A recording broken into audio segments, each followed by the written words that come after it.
Good evening, everyone. Well, it's evening for me. It's 10 to midnight. I intended on recording this earlier, but then I got distracted, as one tends to do. Here we are. It makes no odds to you what time it is, because you're listening to it when you listen to it. Anyway, hello. Apologies if you can hear noise in the background. I have a fan going because my room in the hotel is like a sauna. And it also faces out onto the car park, so I can't have the curtains open, with the lights on.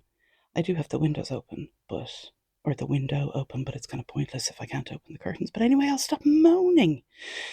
So, this is really just going over day one of the EIAC competition.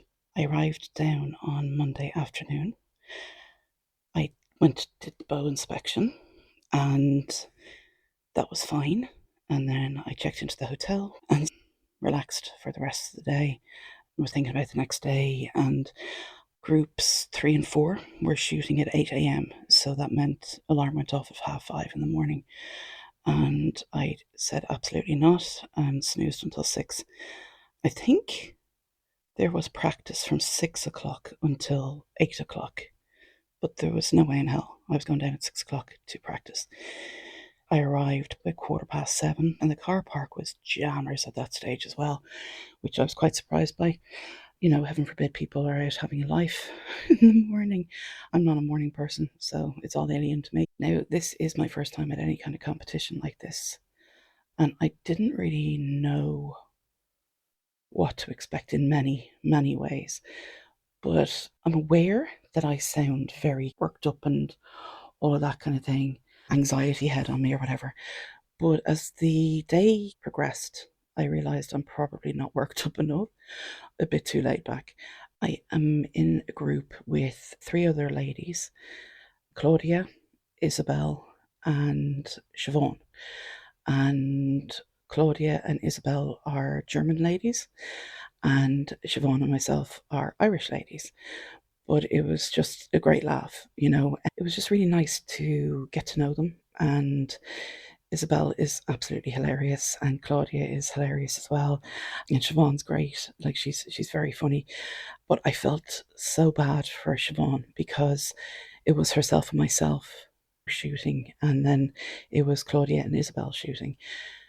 And poor Siobhan, for the first half, I was in front of her, and I have this awful tendency to do these big sighs and cursing and stuff like that, but I wasn't cursing as loud today. I was trying to control it. Still, I felt really bad for her having to listen to that shit. And I said it to her one stage, and she was like, "No, I just, like, it doesn't even register with me." I mean, once again, Roberta thinks she's the center of the universe. But anyway, in the second half, I was behind her, and I was still doing it, and I was really trying to control it. And I think I did to an extent. I don't have a script, by the way, so I'm just yabbering away. So if you've gotten this far, fair play to you. Yeah, one of the major things that was stressing me about going to the competition was my physical strength and my stamina. And thankfully, Claudia was able to arrange for us to have a bit of help. So I had a seat and Claudia had a seat, and we'd shoot and we'd sit down. And there was a lovely guy called Mark who agreed to pull our arrows for us and to do the scoring along with Siobhan and Isabel. So a huge thanks to them for their help. It made things a lot more enjoyable for me. And I don't mean that in a selfish way. I don't mean like I was sitting there just not bothering or whatever. I mean that I was able to concentrate a bit more on things because I wasn't in as much pain as I would have been in if I hadn't been able to, rest between shots. And then at one stage, after shooting for a little bit, I stretched, and I don't know what I did, but I nearly vomited. I was just like, "You stupid wench, just sit down and stop moving." Yeah, I mean, little things like that make a massive, massive difference. To some people, it might not seem like much, but when, your body isn't great, it's a massive help to have people do things like that. And it's not something that I take for granted. before I went oh my God, my makeup was atrocious, but that's a whole other thing. Doing makeup without proper light, ridiculous. My blusher, I looked like a clown. Anyway, before I went, I put diphene gel on my lower back. I took Tilex and I put on the physio tape up around my shoulder and that kind of thing. And initially, when I started shooting, I put my back brace on as well because I could feel my back was already starting at me. So it was, again, I'm kind of repeating myself, but it genuinely made a massive difference to have somebody there to go down and pull the arrows and that kind of thing. So fair play to Mark for that. And bless him, there was one shot I took. I think it was the second half. So the first half, it took me a little bit to get into it, but I was all right. I was down the bottom right. And I got into it anyway, and I was shooting okay. And I got 2 X's, which I was delighted with. It's the simple things, you know. And then the second half, I was in the top left. And at one stage, I was saying to the ladies, I literally have outlined that face there for you, just to show you, shoot in between here, because I was shooting all around the face and not in the bloody face. It was embarrassing. I was absolutely mortified. And then on one of them, I thought I had a 5 and I shot it and I looked around and I was like, because why the hell would anybody be looking at me shooting? But bless him, Mark was like, yay. And I was like, oh, fabulous. It really actually did help my confidence, that little shot, because I was kind of trying to figure out what the hell was going on. But I think one of the things I've realized is that I need to go up with the poundage of the bow because I'm only on 20 pounds. And I mean, it's fine, but it's not giving me the kick that I need to get that little bit further, you know what I mean? A little bit stronger, if that makes sense. Like, even with a very big extension, I still felt like the arrows were struggling. So I think it's time just to step up to the 22 or 24 pounds. I'll probably just do the 22 and go up in small increments. And I was asking the ladies what they were pulling, and they were like 36 or 34. And I was just like, yeah, mine is 20. Good God, the size of me, and I'm pulling 20. But it was nice to see some familiar faces. Colleen Moore, level 4 coach, was there, and Erin, who I had met last year at a conference, he was there. And excuse me, but his shooting was crazy good. I was watching him shooting before I realised who it was. And to say that I was envious and jealous is an understatement. Just bloody brilliant. And later we were talking and he was saying he wasn't too happy with it. And I was just like, Jesus, are any of us ever happy with how we shoot? I suppose, even when you're like getting all these X's and 5s and everything else, there's still that little inner voice. Because there was times where I was shooting and Claudia was saying to me, that's really good, you know, those are scoring ones. But I was just like, yeah, but they're not 5s. You know, it's always this, but it's not that. I want that, and that's not what it is. At the same time, all of that said, I realised I was a bit too laid back. A bit too laid back. I could probably be a little bit more serious and focused on the whole thing, but I wasn't. I just did my shots. I went and I sat down. I watched everybody else's form. I chatted to people. There was a lady from Luxembourg there. There was another German lady there. There was a lady from Northern Ireland. Just took it all in. And there was one cool moment actually when I was stood between Siobhan and a lady in front of me. I think it was one of the ladies from Northern Ireland. Maybe it was Jolene. And Siobhan and Jolene released their arrows at the exact same time, and the noise it made, I was just like, that's class. And the sound of everybody shooting, you know, all the arrows hitting the backstops and everything. It's just little things like that make me happy, you know, and I was just really happy to be in that environment. And I was proud of myself for being there. And maybe that sounds a bit self absorbed or whatever, But I have been fighting this battle mentally since last year about archery, as a lot of you would know, because she never shuts up whining, I hear you say. But I've been fighting this battle, and I wasn't sure. Like, even the night before, I was reading some of the things, some of the rules, and I was like, I don't understand this. This doesn't make sense to me. My brain was just, I don't know what was going on with it. And I came very close to not actually doing the competition. But then I said I actually owe it to myself to do it, and I owe it to other people to do it as well, like Mal and my son, because I've dragged them along with me, even though it was my son's idea initially. But I've dragged them along with me and my delusions and whatever else, so I owe it to them to see things through as well. But above all, I owe it to myself because I need to see what I can do. And if I even do mediocre, then that's fine. I mean, out of our group, I scored the lowest, but I was genuinely happy just to be able to get most of them, not all of them, but most of them on the face and get some scores. And that's what mattered to me, was just turning up, giving it a go, and seeing what I can do and what I might be capable of if I actually take my head out of my ass. But also, it was a case of taking me out of my comfort zone, making myself be social, making myself turn up. And I am proud of myself for that. I have to say, I'm bored off my tree in the hotel, though. Off my tree, out of my tree, in the hotel.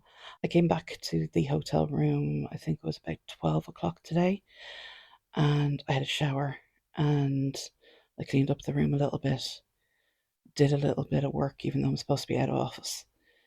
And then I went for a nap. I was trying to fight it, but I couldn't because I didn't sleep very well last night.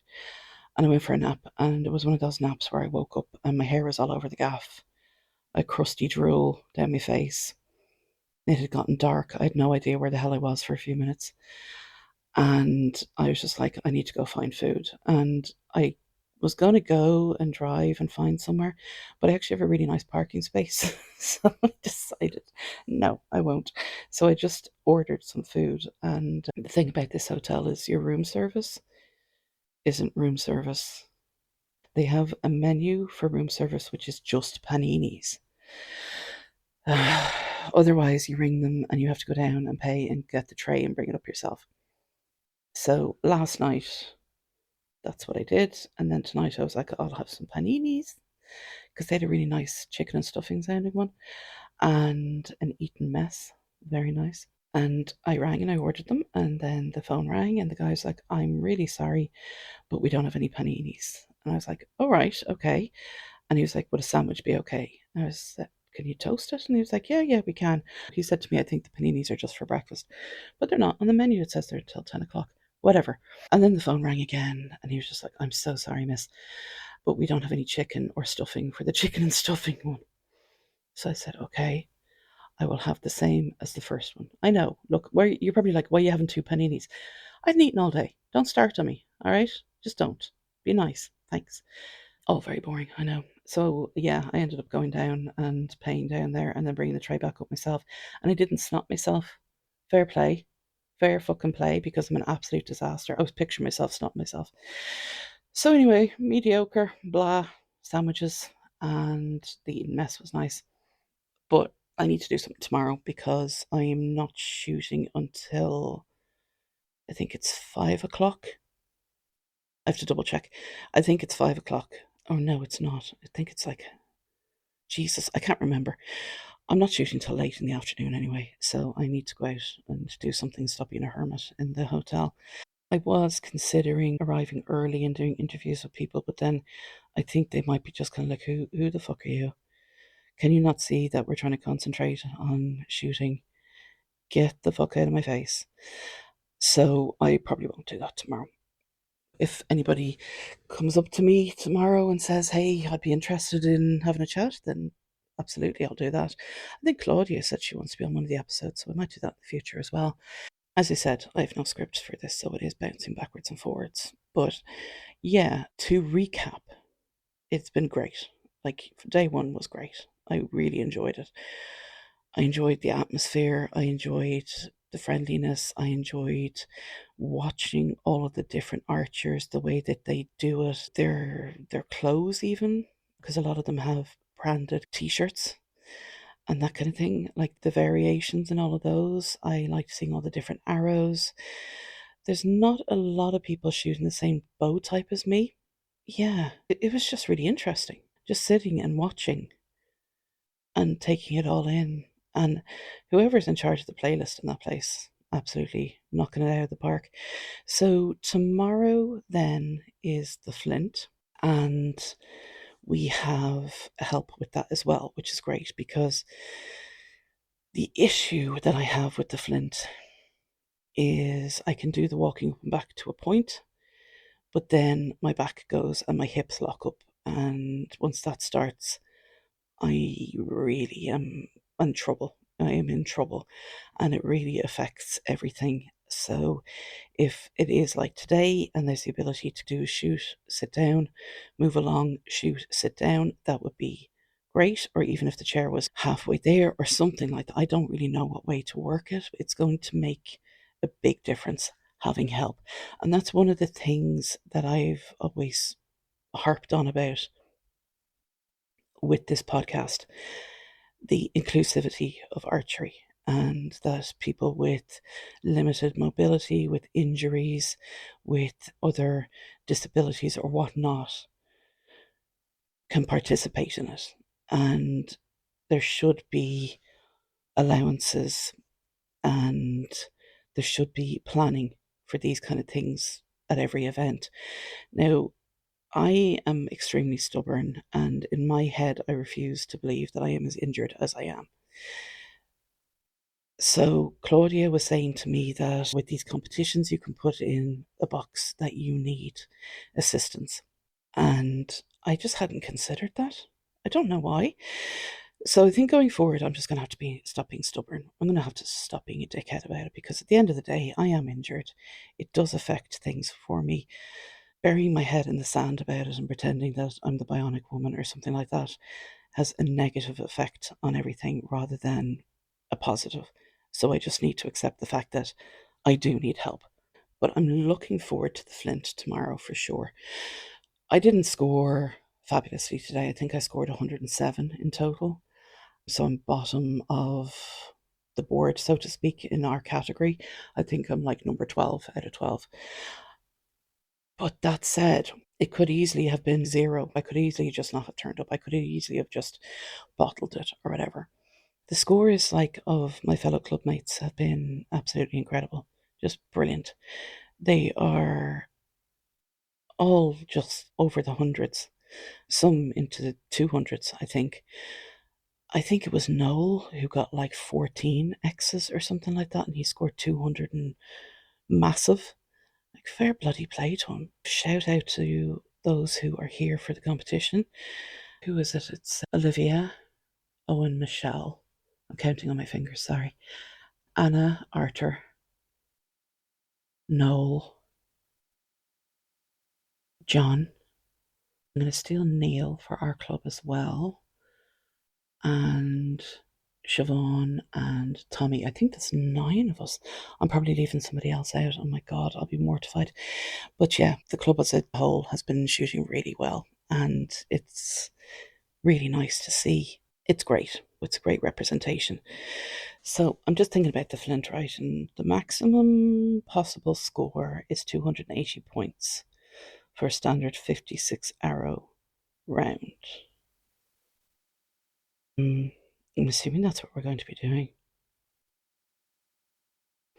And that is hitting the 5-point spot with all 56 arrows.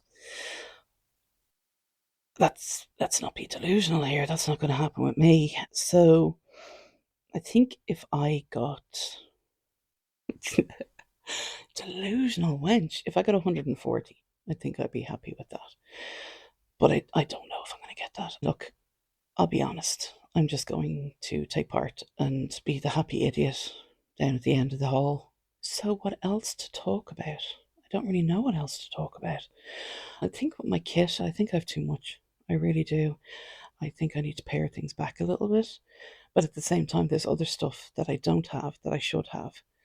So I need to balance things out a little bit. And because I have a tendency not to dismantle my bow there and then and all that kind of stuff, there were one or two looks of just like pure what the fuck is she doing as I walked in and out with the fully assembled bow or whatever. But maybe I assembled it just before I arrived or something. Yeah, we'll go with that. And did I get caught once or twice with the bloody bow? Yes, I did, as in caught height wise, hitting things. Yes, I did. It's okay. We'll get over it. Yeah. So, on that note, I will say good night. I've been yabbering on for 28, coming up to 30 minutes now, but it'll probably be edited down to 15 minutes or something to save your sanity. And I will do a recap tomorrow. Hopefully, it will be a little bit better. It won't be me waffling on about room service that isn't actually room service. And I should hopefully know my score at this stage, I reckon. And then I'm shooting late on Thursday. I think I'm shooting from 6:30 to 9:30 or something like that. So, yeah, I'll do another one on Thursday. And then I'm going to head home on Friday. And somebody said to me, "Are you not going to stay for the awards?" And I said, "You know what?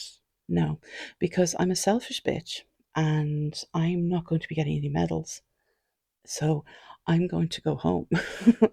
I'm going to drive home while I have daylight and try and be home before my son finishes school. He broke his tooth in half yesterday and ended up at the dentist today and they yoinked it out. So he's feeling a bit sorry for himself. But thankfully, it was a baby tooth anyway. But he's feeling a little bit sorry for himself. So I'm going to try and get home before he finishes school on Friday. A little surprise for him. Yeah, so I'll shut the fuck up and I'll talk to you soon. Take care.